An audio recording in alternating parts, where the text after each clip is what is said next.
This is a review of these new ornaments that I got. I wanted to hand make my ornaments this year, and so I ordered this kit with all of these cut out wood pieces that already have the hole drilled in, and it's just a fun activity me and my son could do together. I already made one, super cute, and then it came with two different types of string. It came with the candy cane one, and it came with this twine.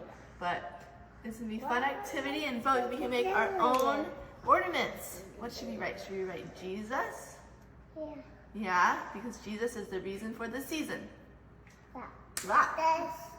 And then we cut off a piece of this rope. And